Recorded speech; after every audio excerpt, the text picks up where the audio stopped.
Here we are in late August of 2016, and we have a new singles case for the year. Case K. This case is a little bit more interesting than the previous one because it has 3 new cars versus just one, and that one was Vic Van Leeuw. I reviewed him last Saturday, and if you'd like to see my review of him, you can check out the description below. There's a link to that video. And if you'd like to see the entire contents of Case K, which is this case that I'll be discussing today, you can also check out the description below. Now, of course, I'll just be reviewing the featured cars from Case K because all of the other ones have been previously released, and a lot of them I've already reviewed. I've actually already reviewed Max Schnell's Pitty over here on the left as well because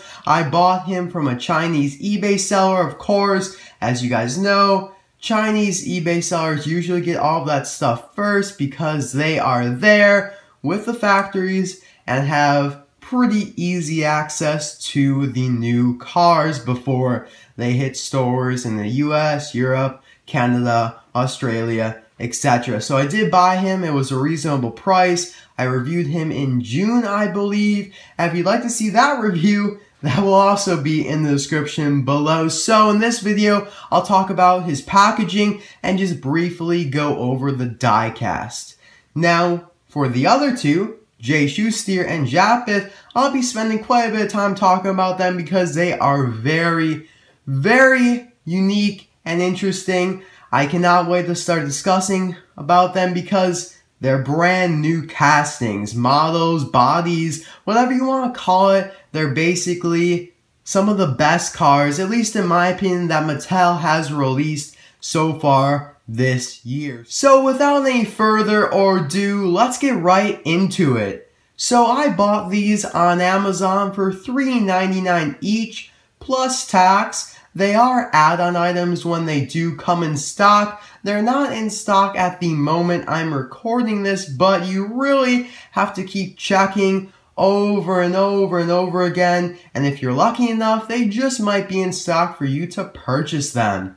Now, since they're add-on items, that means that you need to have $25 worth of eligible stuff in your cart in order for you to buy these. So, say you had these 3 items in your cart, brings the total to about $12 and some cents, which leaves $13 of other stuff that you still need to add to your cart for you to be able to buy them. So unfortunately, you can't just buy 1 or you can't just buy 2. You have to get $25 worth of eligible stuff. So a little unfortunate there. I did have a few other items I wanted to buy, so I was able to get this first set. I ordered it last Sunday. It came Thursday, and then on either Monday or Tuesday, I was able to catch them again in stock, and so I bought a second set to keep in the package, and those came just yesterday, and they do not arrive in 2 days, at least for me. I mean,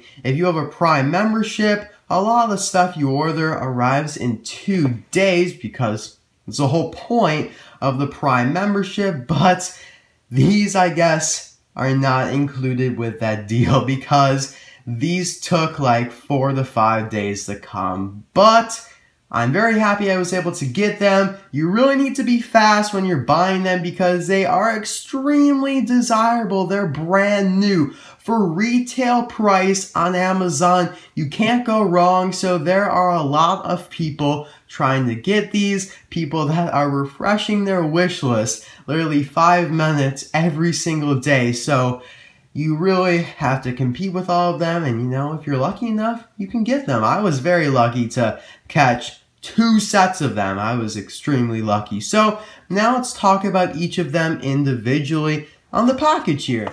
Now, if you guys don't know, Pixar makes all of the art for each individual character and then they supply it to Mattel. And I just have to say, they have been doing a phenomenal job with all of the characters this year. They just look great on the package, especially Jeju Steer here. he looks just like he did in the movie. And you might be thinking, wait, what? I never even remembered him from the movie. And you probably don't. I just kind of looked at a few screenshots of him, and that's how I'm basing my opinion. But trust me, when I talk about where he appeared in the movie, you'll definitely agree with me, because I feel like it's just pulled out of that crowd of rusty cars. He just looks great. That's really what I have to say about him. And Japeth does too. I just feel a little less accurate to the movie there, but still amazing. Of course, he is in the Rust-Eze Racing series, and we can see the Rust-Eze tent in the background, along with the Vitaline tent. That's a nice little Easter egg back there. He is number 7 out of 12 in this series. And on the back, we can see Rusty and Dusty talking to the crowd, making some jokes. We can also see Mac's trailer, which is obviously where McQueen departed that Rusty's tent. Very, very upset. He did not like being in there, at least in the beginning of the Cars 1 movie. The description for the series reads, after the Dinoco 400, Lightning McQueen meets and greets his excited Rust-Eze fans, wanting to be just like him. Of course, he did not like that experience at all. And of course, we can just see the instructions on how to use the Cars Daredevil Garage app. I do not recommend that app at all. I mean, if you want to try it out, go for it, but it just doesn't work well, at least for the majority. So here we have Japeth, another rusty car that actually appeared right next to Jeju Steer.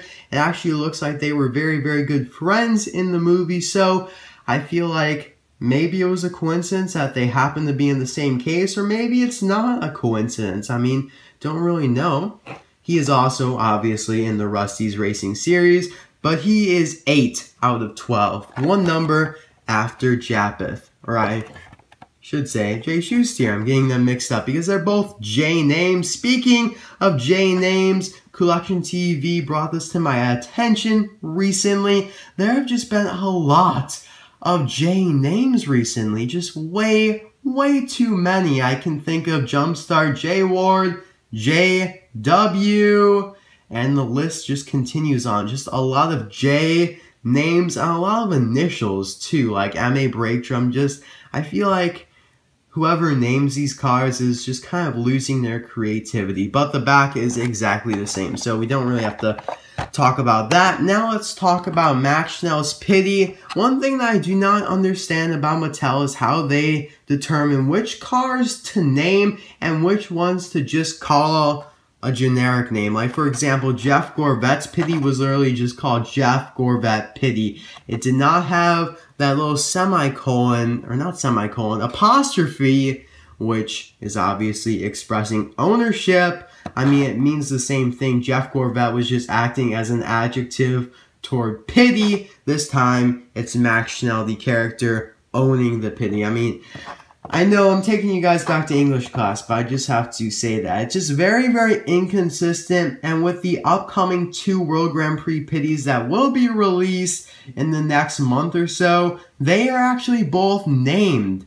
Alex McKino is Francesco's Pitty, and Emmanuel Menez is Raul Cerul's Pitty. So, why Mattel is so inconsistent with these names, I don't know, but at least 50% of the Pitties this year got names. I just really wish that they, gave them a nice specific name. So that's what I'm asking you guys. What do you call Max Schnell's Pitty? In the past, when I've asked this question, you guys have given some great responses. And I know that some of you actually told me what you called this Pitty on my review of him. But, maybe you thought of a better name. Maybe you didn't share the name. Maybe you just thought of one. Just let me know. He is in the World Grand Prix Pit Crew series. In the background, we can actually see some Nigel Gearsley Pitties, Francesco Bernoulli's Pitties, Miguel's Pitties, and Raul Cerul's Pitties all the way back there. I feel like the series will be returning next year, and hopefully we'll get a few more WGP Pitties. World Grand Prix, of course. He is number 3 out of 9 in this fantastic series.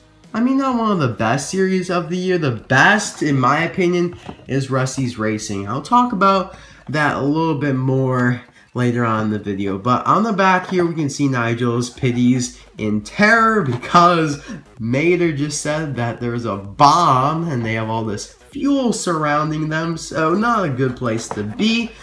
The description for the series reads, behind every famous World Grand Prix racer is a pit crew skilled in racing know-how. Their mission? Get their racer across the finish line first. So a nice little description there. Very, very accurate to the series. And that's really all. It does have the website. I mean, this is on all the singles, all the 2-packs, all the deluxes. But if you go to that website, it actually does not have the 2016 mainline and poster just yet.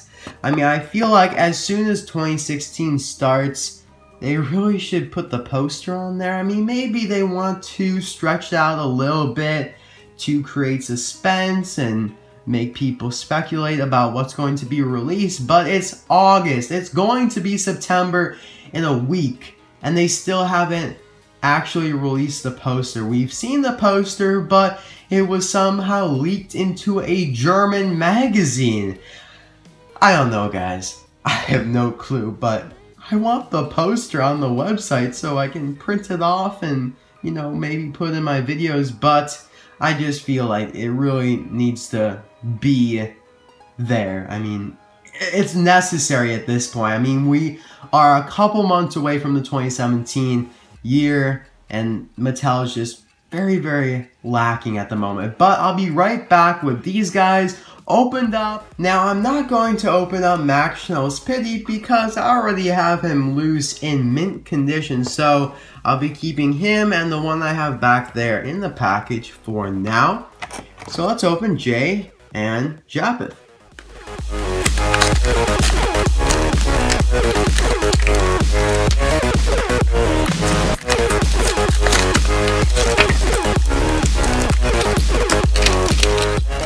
So it looks like the tape problem is over. I would say good job, Mattel, congrats, but you really just fixed your own problem. So I'm just going to say thank you for not surrounding the blister with layers of tape, making it extremely hard to open the cars up. So I'm very glad that there's no tape anymore and we can open up the cars very, very easily. I mean, that's not a good thing for people who want to steal them, but for us collectors, you know, it makes life a tad bit easier. So like I said at the beginning of the video, I already reviewed Max Schnell's Pitty. You can check out the review in the description below. Did about a couple months ago, but I think it was a decent video. So I will just be kind of doing an overview of him, talk about where he appeared.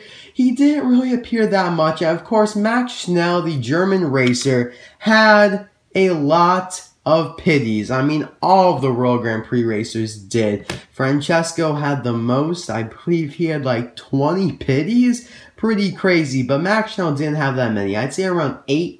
Probably an accurate number there. However, this pitty is actually not accurate to the movie because none of Max's pitties had backwards hats.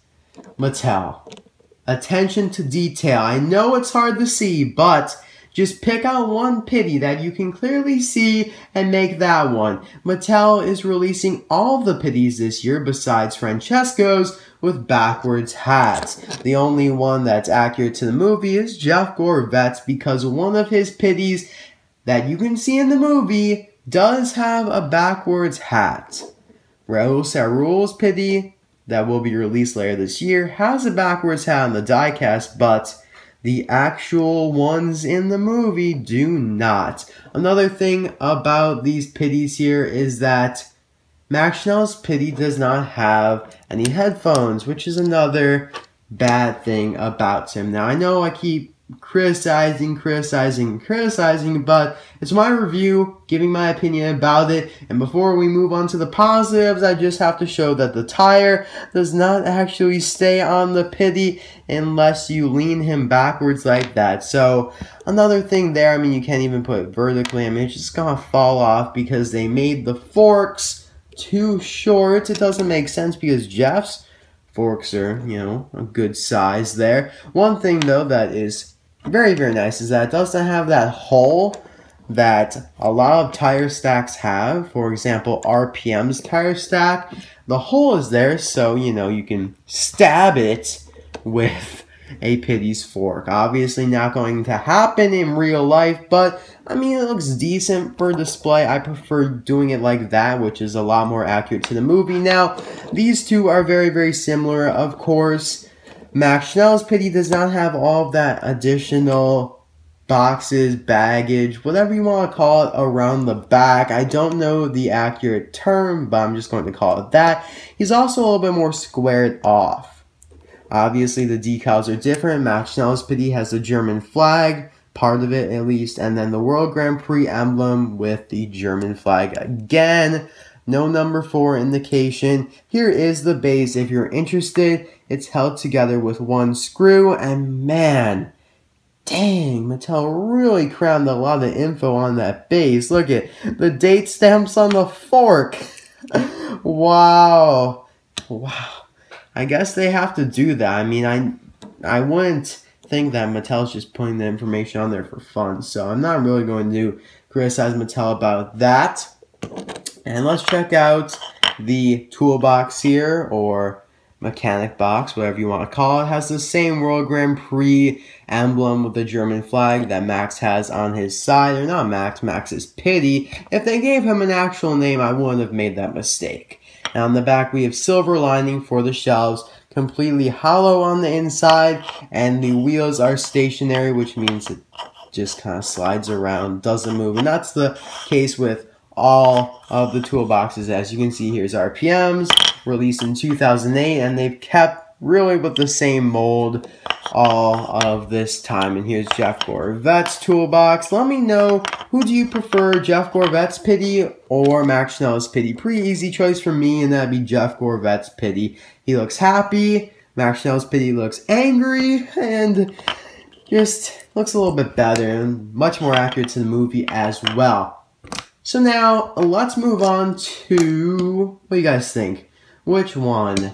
You know what? I'm going to go with Japeth because I put him off to the right in the thumbnail, and Jeju Steer got the right front and center. It was a pretty hard decision. I have to say, I was like, which one? I don't know which one to put as the spotlight. So I chose Jeju Steer because, I don't know, I think he might be my favorite, but it's a really close call. Now, I am going to talk about both of them together just briefly because they do share a lot of similar qualities. Most importantly, where they appeared in the movie. They appeared just like this, obviously in Cars 1, in the Rust-Eze tent at the beginning of the movie, just after McQueen finished racing. And that resulted in the three-way tie. So we do have Japeth on the left, Jeju Steer on the right. They were basically in the front row, in front of the stage when McQueen was giving the best speech that I've ever heard before. That was sarcasm. He was giving a terrible speech because he didn't want to be there. He was putting in minimal effort possible. So probably one of the reasons that he didn't have that many friends at the beginning of the movie, at least. So they were laughing, kind of very enthusiastic, because even though McQueen was acting very, very rude, they were still his followers and backed him. They do have both hail dents on them from like a hailstorm, falling chunks of ice coming from the sky, you guys know, and they hit the car and dent the roof and hood. You can kind of see that in some lighting. I mean, it's a little difficult to see, but you can kind of see the small dents. It's a little bit easier to spot on Japeth. Let's see if I can get the right angle here. I mean, you really just got to get the light on at the right place. You can kind of see him on the hood there. I mean, you can just kind of see all the irregularities. And I really do like that fact because it just makes the diecast more detailed, more realistic, more accurate to the movie. And in the end, that's what we want. We want accurateness to the movie. And it really shows through with these two die casts, and that's why they are some of my favorites from the year so far. So with Japeth here, he looks great. He's happy. He's got a rusted out grill. Basically, his entire body has rust going throughout. I mean, his roof is the really only place that rust hasn't really gone to yet, except for a few spots. But he's still happy. Doesn't have a license plate. Guess he's going to take that risk and not even have a license plate, but that's okay. Very, very nice though. The hubcaps are fantastic with even more rust. Just an amazingly detailed car. Not to mention that both of them, Jeju Steer and Japeth, are brand new models / castings, whatever you like to call it. Like I said in the beginning of the video, some people like to call it by different things. I like to say models because I feel like it suits it better. And yeah, they are brand new. Mattel has never used either of these before, ever. And I'm very, very glad that every now and then they incorporate new bodies into the line. I mean, Mattel theoretically could have picked out one car in the Rust-Eze crowd and been like, oh, yeah, that one, we can use the Donna Pitts body again. Oh, yeah, we can use the Core Copper body or whatever. But no, they chose these two and made brand new models and made it difficult for me to choose who to compare them to. I mean, we always have to have comparison sessions of the video. So here we do have Gertrude, one of the rusty cars from France, Paris to be exact. And I mean, they're both sedans. Actually, Gertrude is a coupe, I believe. Japeth is a two-door, which I believe means he's a sedan. Like I've said many times before, not an expert with real cars, just an expert with toy cars. So, you know, kind of similar with the Rust. I mean, they would look nice together if you put them into a big herd. I also have another rusty French car, Celine de Fer. A very unique one, that is, having the eyes in the headlights, which just kind of is a very weird thing. It freaked Mater out in the movie, if you guys saw that. And again, rather similar in size, but they have many, many differences as well. And just a few more things here to compare them to. Johnny, nope, not similar at all. Shouldn't have picked him out. And this was actually the first car that I thought looked similar, just a little bit, but now that I look at them, I mean, they are just so different. If you guys happen to have any ideas about what other cars might look similar to Japeth, just let me know. I'd love to check it out. I mean, I'm human. I might have overlooked a car or two, but you know, just from glancing over my collection, nothing really resembles him that much. I mean, we can always just keep comparing him to more cars like Mario and Andretti, but he's a little bit more bulkier than Japeth there. So now let's move on to Jeju Steer, who I have granted the crown of this video. He is my favorite one. I just like the model. He is a station wagon, which is what everyone really called him when he was just announced and shown. You know, this guy was actually available on eBay in like February and March. That early. And then he wasn't on eBay for about a month, 2 months, something like that. Then he reappeared. He's been on eBay for a while. And now, finally, they've hit Amazon. Nowhere. Now, when I say nowhere, not even in Australia, not anywhere has this case hit stores. I'm sure it'll hit stores soon, but at the moment, you can only get these online. Best place to get them online is Amazon because you're paying just a little bit more than retail price, the price you'd find them at the store. Now, this case was actually supposed to come out in July, but obviously that didn't happen because Mattel got really delayed with like everything after May. So we're playing catch up now, but that's fine. Gave us a little bit of a break. So similar to Japeth, he has some pretty interesting rims that are rusted a bit. His windows are also quite dirty, whereas Japeth's were actually clean, so that's a nice little difference there. Of course, he does have the roof rack, which is a main quality of station wagons, and I'll show a couple other station wagons in a moment here. I feel like I did a little bit better job of picking cars that were similar to Jeju Steer than I did with Japeth, but you know, he is also a very, very unique car. He also doesn't have a license plate, which makes sense because they're friends, so they probably do all the same stuff. I mean, I'm just speculating here, but in the movie, you know, they're laughing, and Japeth kind of looks over the Jeju Steer like a normal person would when you're laughing at something. I mean, you want to kind of like acknowledge the other car or person in that situation, so I'm assuming that they're friends. I mean, probably all the Rusty cars are friends, but probably these two are a little bit closer. So, that's really all for all the details on him. I mean, you can just kind of let all of the details soak in, all of the nice rust, the dents. Just a fantastic release. I was so happy to get him, and he is long and he's thin. Two very unique qualities about him. I just really, really like him. I mean, check this out. He's not that much wider than a Pitty. It's just very, very strange. He's very, very thin.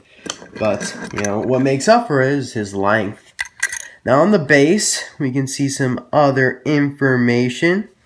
I always show the base. If you guys don't know, if you're new to my channel, I always show the base for those who are interested, because, you know, a couple of months ago I found out that, oh, you know, people actually do want to see the base, so I'll take a few seconds to show it. So here we do have Mrs. the King. You guys probably predicted that I'd show her because she is definitely a station wagon with that roof rack on top. She's obviously much bigger and has a lot of other differences, but if you look here, you know, you have that hood and then it kind of has these channels or divots on either side, very, very similar to Mrs. the King there.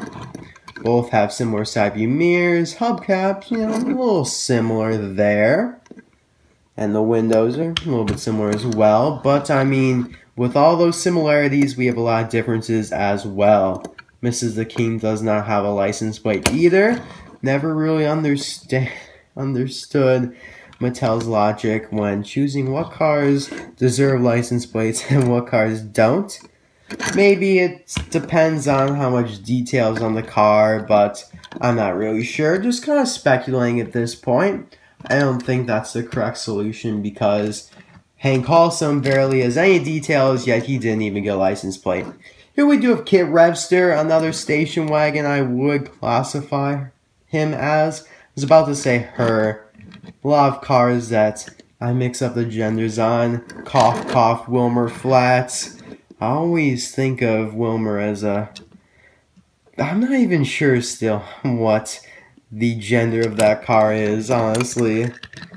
They are not that similar at all, but I did want to show Kit just because, you know, station wagons, so I decided to show them. Now, let's just look at the entire Rusty car family in general. We have Michael Sparkburr, who was released a couple months ago. Andy Gearsdale, Andy Vaporlock, who was released even earlier in the year. We have Donna Pitts, who was released just recently, but that was a re-release, so we've seen her before. And we've got the star, Fred, of course, the main Rusty car in the movie. And Dusty and Rusty's as well. Dusty and Rusty's. I'm sorry, I'm getting all my names just confused. So that's all for my review of Case K. Let me know in the comment section below which out of the 3 cars I reviewed in this video is your favorite.